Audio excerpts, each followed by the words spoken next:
I told you there was an NHL player who spent every night partying but still outskated everyone? A player who won 5 Stanley Cups, led the league in points 3 times, won a Rocket Richard trophy, and became the face of hockey's most legendary franchise. All while lighting up nightclubs, chain smoking between periods, and showing up to practice after all-nighters. He partied after playoff games, drove a Cadillac through downtown Montreal until sunrise, and lived like a rock star in the heart of a hockey-crazed city. Yes, this player is the iconic Guy Lafleur. Guy Lafleur. How you say his name? Guy Lafleur? I think I heard him in the... Y'all said his name in the comments before.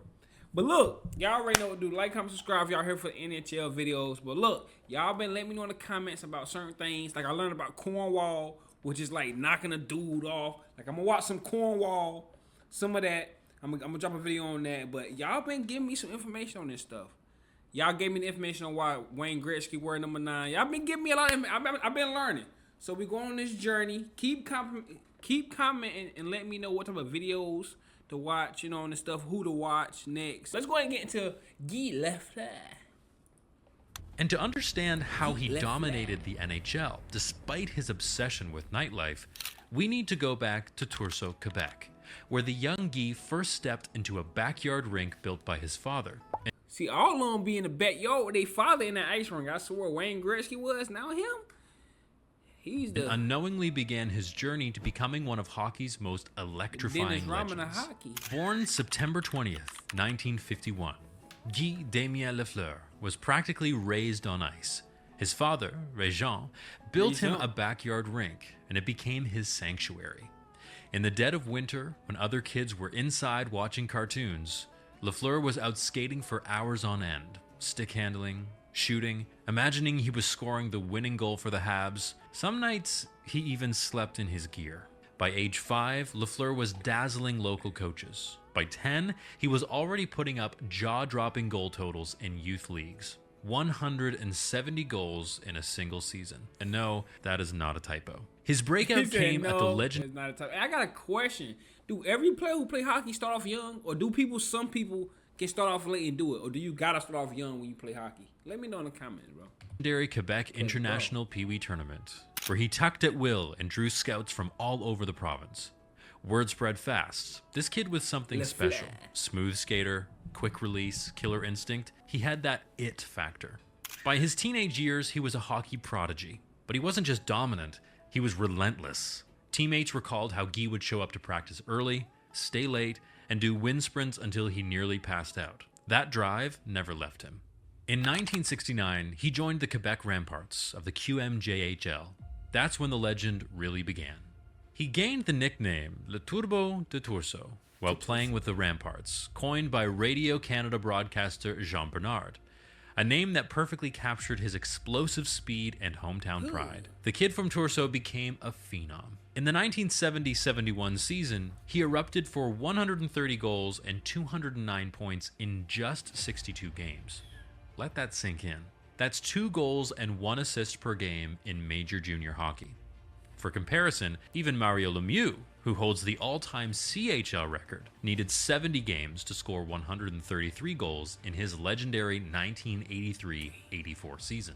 But the numbers only tell part of the story. The Ramparts led the circuit with 437 goals that season, with Lafleur's 130 accounting for nearly a third of the team's offense.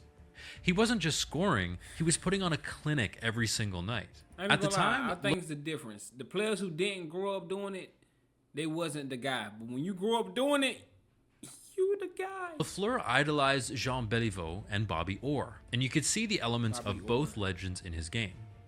Béliveau's poise and Orr's revolutionary offensive instincts. The Ramparts sold out every night. Media swarmed, little kids lined up just to get a glimpse of Le Démon Blanc.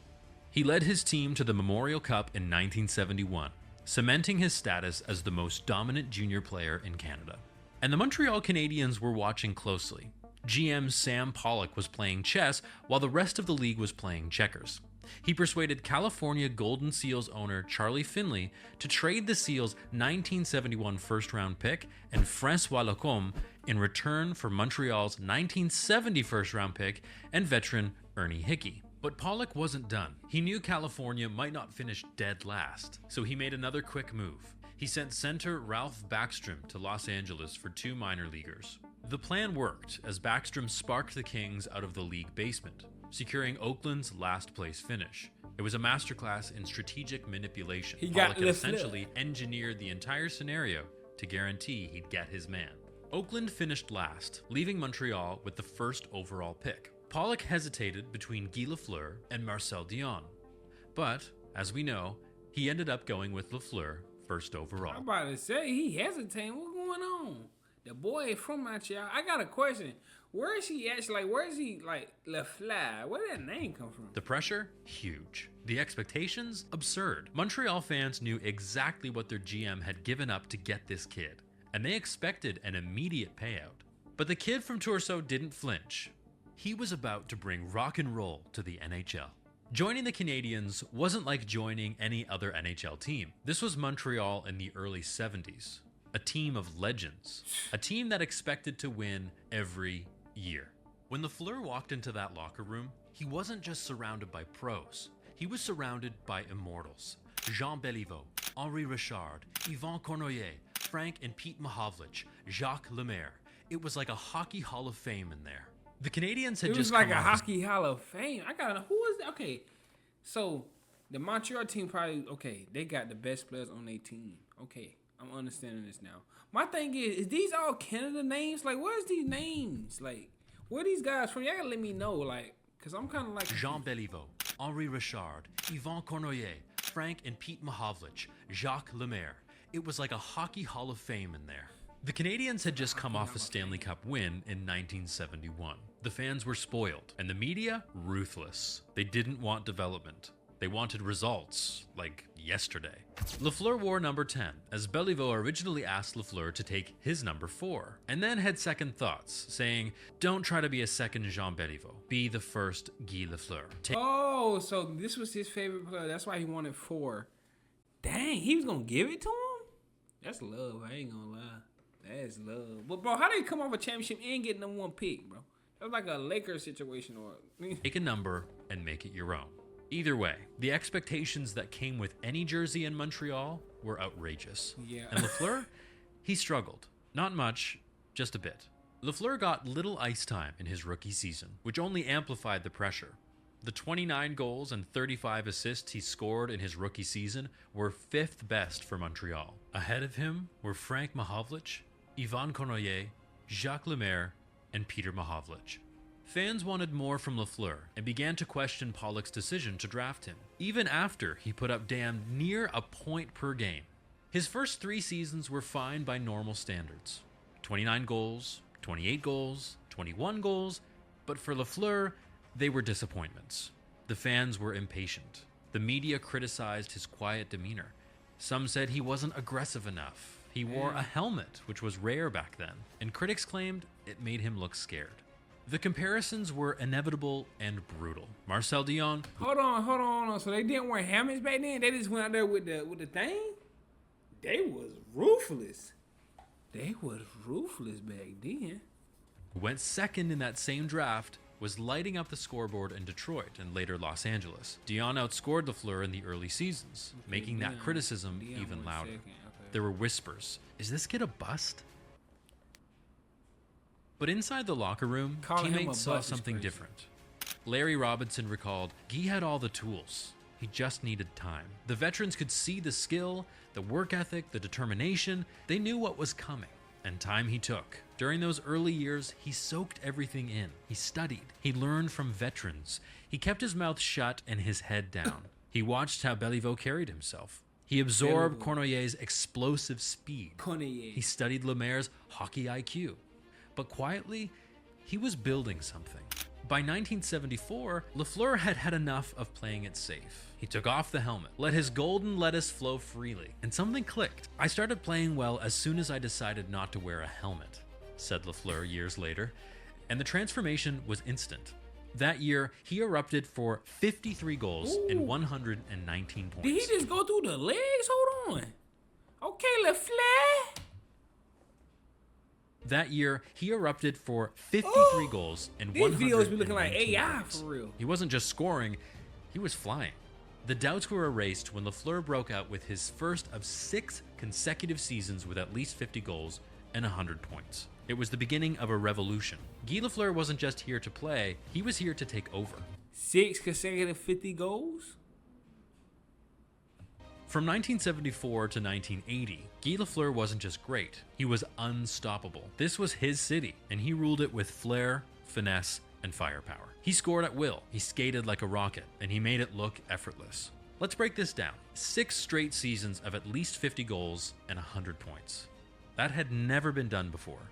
Not by Gordie Howe, not by Bobby Hull, not by anyone. But the individual hardware tells the real story of his dominance. He got?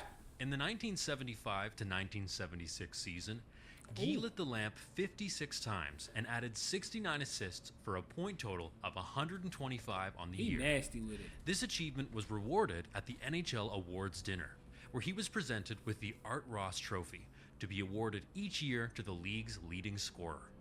It was his first scoring title, but it wouldn't be his last. In the 1976-77 season, Lafleur put up 136 points in just 70 games. That was also the Canadiens' franchise record for most points in a single regular season. To this day, it's one of the highest point-per-game marks in NHL history. On top of padding stats, he was ripping D-men apart, shift after shift, game after game. That season also brought him his second Art Ross Trophy and his first Hart Memorial Trophy as league MVP. The following year, his stellar performance brought him back to the podium of the NHL Awards dinner, where he was awarded the Hart Memorial Trophy as league's MVP for the 1977-78 season. By now, he had won the Hart Trophy twice, cementing his status as the most dominant player of his era. His line with Steve Shutt and Jacques Lemaire became a nightmare for opponents. They had chemistry that looked like they had been playing together for decades. Shutt once said, "Playing with Guy, you just had to get open. He'd find you. Or he'd just score himself." Lafleur was so dangerous that coaches started designing entire game plans just to slow him down. Kind of like trying to contain McDavid. Ooh! During the 1978 Stanley Hold on, I kind of like this hold on, that was nice. Down. Kind of like trying to contain McDavid. During the 1978 Stanley Cup Finals, Boston Bruins head coach Don Cherry ordered his players to keep their twigs high and try to level Lafleur wherever they could. A desperate attempt to neutralize the damn near unstoppable force. But you can't trap lightning in a bottle. What made him even more terrifying was his confidence. He knew he was the best player on the ice. He'd get the puck in his own zone, take off with that trademark hair floating in the wind, and defensemen would freeze. Fans at the Forum would rise to their feet before he even crossed the blue line. And when he potted one, the rink exploded with chants. Guy! Guy! Guy! He wasn't just a player, he was a show. And he didn't just dominate in the regular season. He rose to the occasion in the playoffs. Lafleur was a cornerstone of the Canadiens' 4 straight Stanley Cup championships from 1976 to 1979, including being named playoff MVP in 1977. Bro, they won 4 straight. How many championships do the Montreal got all together, bro? They won 4 straight,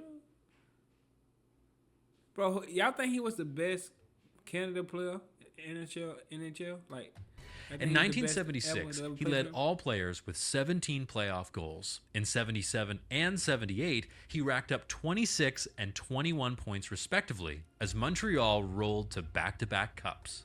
He won the Conn Smythe Trophy in 1977 as playoff MVP. Not because of one big moment, but because he made every moment his. And speaking of big moments, Game 7 of the 1979 semifinal against the Bruins gave us the Lafleur highlight.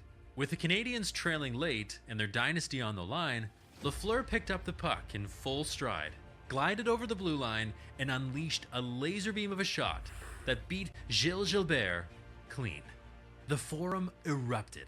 CBC's Danny Gallivan delivered the iconic line, Lafleur, coming out rather gingerly on the right side. He gives it to Lemaire, back to Lafleur. Oh! That goal tied the game and saved Montreal's season. They'd go on to win in overtime and eventually snag their 4th straight Stanley Cup. It was one of the most clutch goals in hockey history. But what made this era legendary wasn't just the stats or the cups, it was the swagger. He smoked between periods. He hit the bars after games. Yeah. He lived like there was no tomorrow. But the next day, he'd show up and dominate. And drop No 40. excuses. He made it all look easy, when in truth, he was just that good. Oh my. This was the era of He made it all look easy, when in truth, he was No, just no, that stupid. good. This was the era of disco, of dazzle, of dynasties. During this golden period, Lafleur. Guy Lafleur was one of the most offensively skilled Montreal Canadiens players of all time. He is the franchise's regular season career leader in assists, 728, and points, 1,246. Oh yeah, Those- okay. If he career leader in points and assists for the team, yeah, he the best to ever touch a Canada jersey. Like Lafleur. And they try to say he was a bust in the beginning of his career. That's crazy. Numbers weren't built over a long, steady career.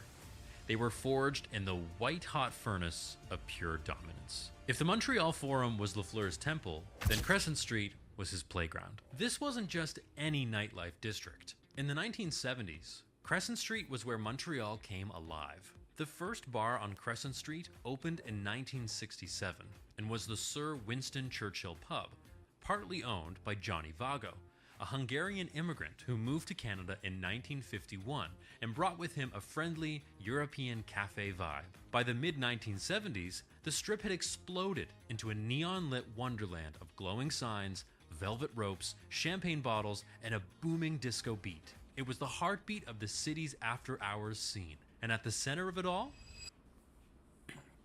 the Flower, Lafleur. Régence, the Limelight, Thursdays, Peel Pub, Casa Pedro's on Crescent and de Maisonneuve, He which was was living his owned or life. partly owned by Johnny Vago. Lafleur didn't just frequent these places. Bartenders knew his drink, DJs knew his song, women knew his name. On de Maisonneuve Boulevard, at the corner of Mountain and Crescent Street, two outdoor cafes attracted regulars like magnets. Back to back, there's Bourgetel and La Casa Pedro, and they're in some kind of competition. This is the rendezvous of all dudes just trying to hang out with the ladies. And Lafleur was the crown jewel of that scene. There's countless stories. Lafleur finishing a game, tossing on a tailored suit, hopping into his Cadillac, and driving straight to the club. Sometimes he'd be out until 3 or 4 a.m., right at that then game? show up to practice the next day and still be the fastest guy on the ice. The man smoked a pack a day. He drank, he partied, he broke every rule in the training manual, and still, he led the league in points. Hall of Famer Serge Savard once said, Guy could have a big night out, barely sleep, and then go out and score a hat trick. No one else could do that. It wasn't that Lafleur didn't care.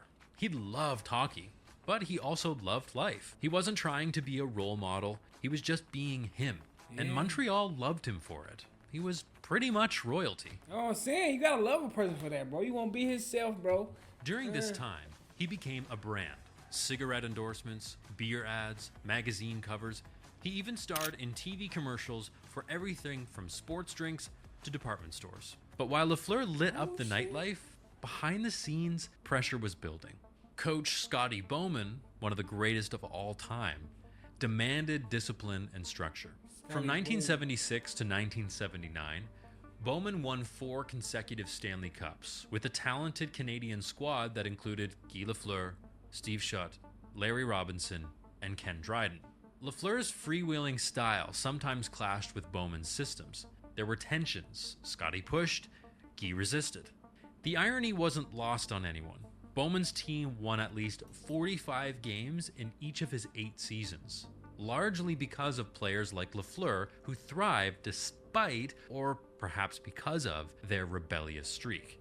And yet, they won over and over again. It was a paradox. The most disciplined coach leading the most undisciplined superstar. But it worked. Until it didn't. After a falling out with ownership, Bowman stepped down after the 1978-79 season. Dang. The reason for the falling out was the team's decision to pass him over as the new general manager of the club in September 1978, Dang. as they hired Irving Grundman, a Pollock protege, instead. The Canadiens' dynasty ended after Bowman and several key players left the team. Behind the curtain of success, the grind was taking its toll. The partying masked the exhaustion. The the spotlight masked the stress. Lafleur was still dominant, but the cracks were starting to show. The late nights on Crescent Street weren't just about celebration anymore. They were becoming an escape from the mounting pressure to maintain perfection. And as the 1970s wound down, that pressure would only get worse. By 1980, something started to shift. The Flower still glided across the ice like few could, but his grip on the game began to loosen. The Canadian dynasty had reached its peak, with the team losing in the second round of the 1980 playoffs to the Minnesota North Stars in 7 games. Suddenly, Lafleur wasn't surrounded by legends anymore. He was the only legend, and the burden got heavier. Injuries shortened Lafleur's 1980-81 season, and his production dropped significantly. As we mentioned, during the previous 6 seasons, Lafleur had hit or got more than 100 points and 50 goals. He was still producing, 50 goals in 79, 27 in 80, but something was missing. The energy, the magic, the joy. Then came the wake-up call that could have ended everything. While driving home on March 24th, 1981, Lafleur fell asleep at the wheel of his Cadillac and crashed into a highway fence. A metal post pierced the windshield, missing his head by an inch while grazing his right ear. The car was a complete wreck. It was a huge reminder of his mortality. Yo, why my shit not paused? That's his real car? That's really happened? Damn, bro. Damn, that guy, that boy. Woo-wee! Yeah, I'd have stopped. I would have went home and went to my mama, man. Mom. I'd have sat down somewhere, man. Perhaps a metaphor for what was happening to his career. The lifestyle that once seemed invincible was catching up to him. Injuries crept in, including 2 pulled hamstrings, 2 rounds with tonsillitis, and a pulled groin. Lafleur began to lose that half step, something unthinkable just a few years earlier. Worse, the Canadiens were changing. Jacques Lemaire was an NHL head coach for the Canadiens, 1983 to 1985. Ironically, his former line mate now became his tormentor. It's well known that Lemaire preached defensive hockey and had a big impact on the rise of Guy Carbonneau as one of the premier two-way centers in the league. Under Lemaire, Lafleur saw his ice time and role plummet, even being demoted off the top power play. Lemaire was a defensive-minded coach and had insisted Lafleur switch up his game to a point where he was pretty much ineffective. His promises to Lafleur to give him more ice time and rejoin the first power play unit never panned out. The two had played together during some of the Canadiens' best seasons of the 1970s, but didn't find the same common ground as coach and player. Lemaire wanted structure, Lafleur wanted freedom. Safe to say, they butted heads. For a man who once carried the team, it was insulting. Shunned by Lemaire, the sad and frustrated Lafleur requested to be traded. In the early weeks of the 1980s... Bro, that's like... You was just on my team. You know how we get down out here. Why you want to beef? Like, Lafleur. I need that 10 jersey now. I need that 99 Gritz jersey. I need that 10 Lafleur. That nigga, his name is... I need that jersey. Lafleur. 4-85 season, a frustrated Guy Lafleur, unhappy with his limited ice time and a denied trade request, made a shocking decision. After scoring just 2 goals in 19 games, he retired at the age of 33, leaving the hockey world in disbelief. There was no farewell tour, no stand. 2 games, hold on. 19 games, 2 goals? Hold on, he retired at 33? See, bro, I hate when this stuff happens, bro. Leaving the hockey world in disbelief. There was no farewell tour, no standing ovation, just a quiet, surreal exit from the team he had given everything to. His departure from the Canadiens was pretty bitter. The Forum dimmed, all of Quebec mourned, and Lafleur vanished into the background. But that wasn't the end. For most players, retiring from the NHL at age 33 would probably be the end of the story. But Lafleur was no ordinary player, and his retirement, it never quite fit. He tried to settle into life away from the ice, running a helicopter charter company, doing the occasional media appearance, but nothing filled that gap. The Forum still called to him, the roar of the crowd, the rush of the game. By 1988, 4 years after stepping away, the itch became unbearable. He still skated, still trained, and the truth was, he could still play. So, in one of the most dramatic returns in NHL history, Guy Lafleur announced a comeback. But not with the Canadiens. GM Serge Savard didn't offer him a contract. That stung a bit, but he moved on. Instead, New York Rangers general manager Phil Esposito convinced him to come out of retirement and return to the NHL. Fans were stunned. Seeing him in anything other than a Habs jersey felt ungodly. But Guy didn't care. He had something to prove. On October 6, 1988, Lafleur skated onto the ice at Madison Square Garden, age 37, balding, with a fresh suit and a new team, but the same fire. Lafleur joined the New York Rangers, where he was teammates, briefly, with legendary players Marcel Dionne and Brian Leetch. Lafleur finished with 18 goals and 27 assists in 67 games with the Rangers. But it wasn't the numbers, it was the spark. The magic hadn't left him. During his first game back in the Montreal Forum, the hockey gods smiled. Lafleur played a season in New York, highlighted by a 2-goal performance at the fabled Montreal Forum, resulting in a rare standing ovation for an opposing player. Those same fans cheered when Lafleur scored 2 goals on the Montreal net. He also notched an assist.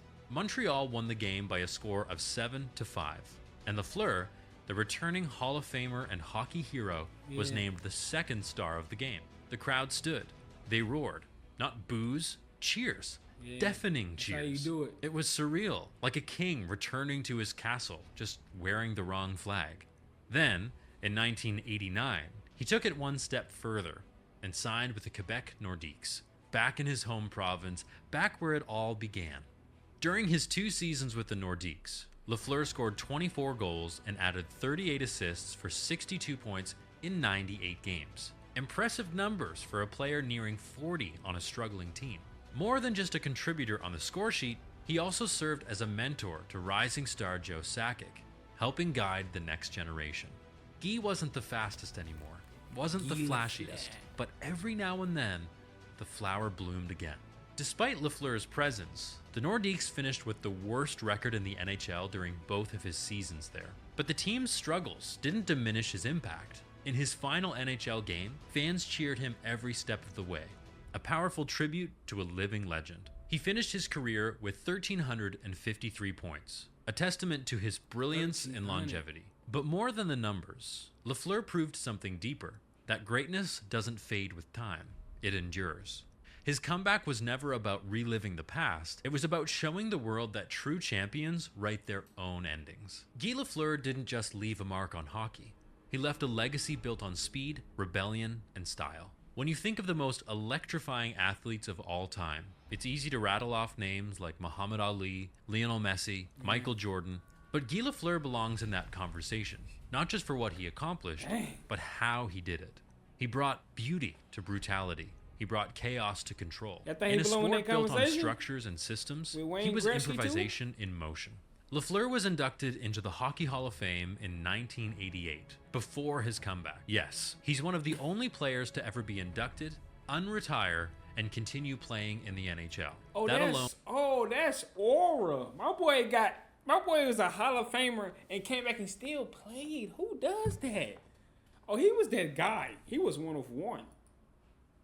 One of one. Speaks to his mythical status. His number 10 was retired by the Canadiens in 1985. That night, he cried on the ice as fans gave him a thunderous ovation. He had been the face of the franchise, the soul of the 1970s dynasty, and he was still beloved, even in absence. In Quebec, Lafleur wasn't just a star, he was a symbol of French-Canadian pride. He embodied a spirit that said, "I'll do it my way, and you'll love me for it." Even after his final retirement, Lafleur remained a fixture in Montreal. He became an ambassador for the team, made appearances at alumni games, and always had time for fans. When he was diagnosed with lung cancer in 2019, the hockey world held its breath. But true to form, Lafleur kept showing up, kept smiling, kept signing autographs, and taking pictures. He passed away in April 2022 at the age of 70. The city of Montreal held a national funeral in his honor. Thousands lined the streets. The Bell Center was transformed into a shrine. Teammates, coaches, fans, they all said the same thing. There will never be another Guy Lafleur, because there won't. He was one of one. A blonde streak on ice, a chain-smoking, champagne-sipping magician with a slap shot that broke hearts and lit lamps. He wasn't perfect, but he was real. And in his imperfections, he became immortal. This is why they chanted his name, because legends fade. But Lafleur, he never will. Nice with it. Thanks for watching. If you want to see this story, He nice with the sticks. I'm not even gonna lie to you, bro. I didn't know he died. That's crazy, bro. Like, rest in peace, man. To Guy Lafleur. Rest in peace, bro. This is a good story, bro. I'm glad I got into this, bro, because I ain't gonna lie, bro. Stuff like this is actually why I get into different sports, bro. Because it's like, he was nice with it, bro. The way they be moving with the puck, bro, this should be looking like AI. Like, how are you doing that? You gotta have good hand-eye coordination. You gotta be able to skate at the same time. That is crazy. I'm not even gonna lie. How can that be one of the hardest sports ever? I'm not gonna lie to you. But let me know in the comments, where do y'all got Guy Lafleur ranked all time? Like, let me know y'all rankings so I can look at the names and be like, okay, who should I watch? Let me know y'all rankings of y'all top 10s, y'all top 5s in hockey. You know what I'm saying? And give me, like, y'all top, like, things that happen. Like, I want to know things so I can, you know what I'm saying? But look, like, comment, subscribe, bro. Let me know in the comments y'all want me to watch next, and I'm going to see y'all next video. No cap.